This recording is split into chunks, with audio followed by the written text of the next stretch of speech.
Hello, my name is Kendra Hernandez, and I recently returned from service as a Young Adult in Global Mission, or YAGM for short. YAGM is a program through the ELCA that sends young adults aged 21 through 29 overseas for a year of intentional service and accompaniment. I served in Budapest, Hungary for 7 months before a premature departure back to the US due to COVID-19. Today, I want to share a bit about my time as a YAGM with you all. A day in my life in Hungary varied often.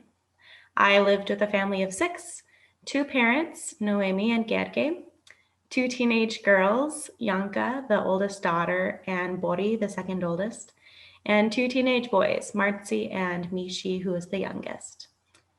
I lived on the bottom floor in what could be considered a nanny suite.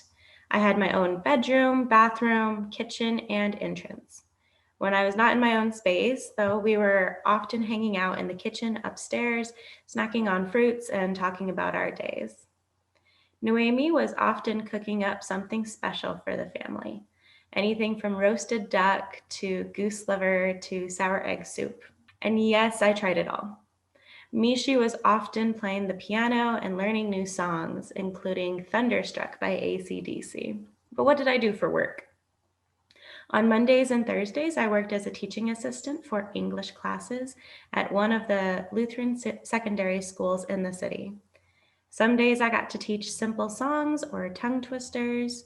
We would play games in English to help them learn words of occupations or modes of transportation. Some days I would work one-on-one with older students who were preparing for big exams or practice skits or play out practical scenarios like asking someone to go see a movie. Students in Hungary often started learning a second language by 4th or 5th grade and often chose English as it has become a universal language across the world.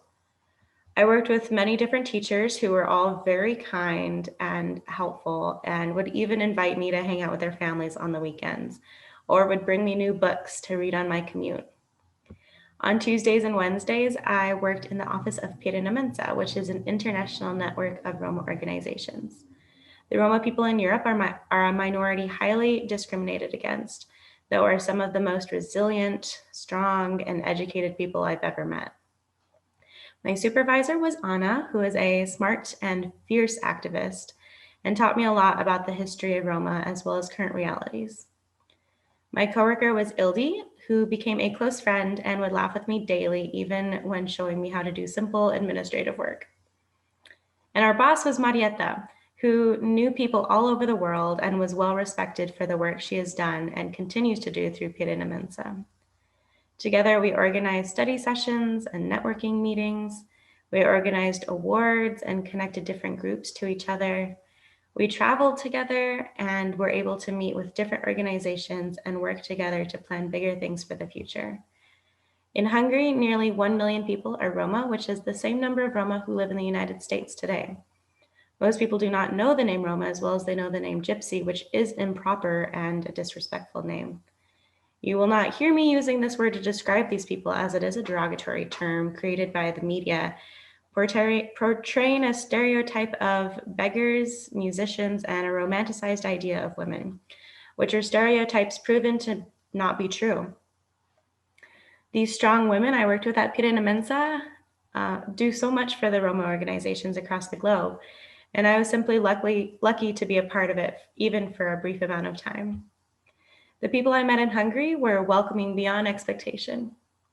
I could have never imagined my time in YAGM to go the way it did, but I'm so glad it did.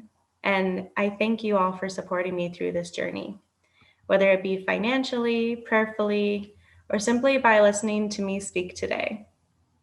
Though times are uncertain now, we are looking forward to sending a new set of YAGMs into service next year in August of 2021. The applications open on November 1st of this year, and I'm happy to answer any questions you have about the program, either today or in the future. Thank you for listening.